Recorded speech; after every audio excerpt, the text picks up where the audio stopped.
all too often in the last couple of months, something seems to have been forgotten.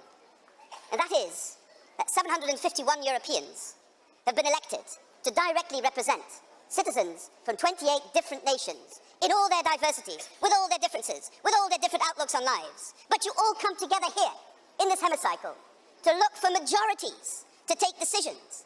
And that is the essence of representative democracy, that you decide by majority.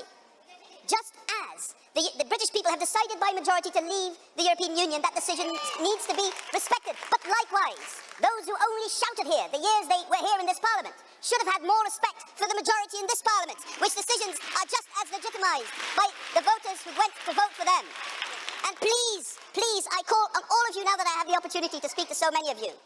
Don't let your democratic mandate be ridiculed or diminished. Stand up for it. You are the representatives of more than 500 million people. Be proud of it and stand up for it, and don't let those people tell you you do not represent the people.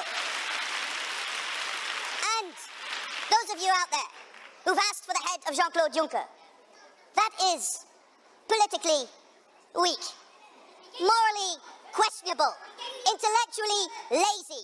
Is that all you have to offer? Destroy for the sake of destruction rather than build something for your citizens? If there is one man in our European institutions who has listened very, very carefully to the majority in this Parliament, who has tuned and changed his propositions and his priorities on the basis of a majority in this Parliament, it is Jean-Claude Juncker, and he deserves the respect of this Parliament and others for this attitude, which is entirely and fundamentally democratic at a European level. And I repeat, our people, the people you represent, are worried about the future, are concerned about those who represent them, are worried if it were only the European institutions they challenge. That would be wonderful. We could get rid of the institutions and everything would be okay. But look what has happened here. Look what's happening now in the UK. Look what's happening to the pound and your economy. Are you happy with that? I would not be happy with that looking backwards. And what we have seen is that political choices have real consequences for real people. These are not games we are playing. As politicians, you have a responsibility. Face up to them. Don't run away when you are scared of the consequences of your actions. And that, ladies and gentlemen, is what distinguishes Jean-Claude Juncker fundamentally from people like Farage and others. When things get tough, he starts working, he puts his back into it, he does not run away. That is what is the difference between him and you.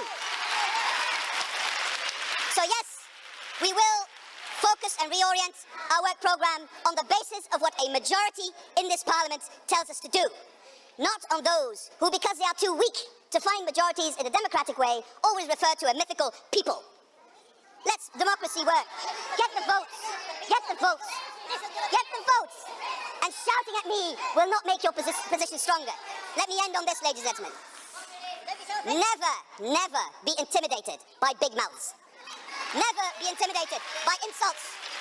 Listen carefully to the real concerns of our voters. They are not happy with us. We need to change our ways. We need to do better. But walking away is not the answer. Providing concrete solutions for concrete problems is the answer. And the Commission is your partner to make this happen this year and next year. Thank you very much.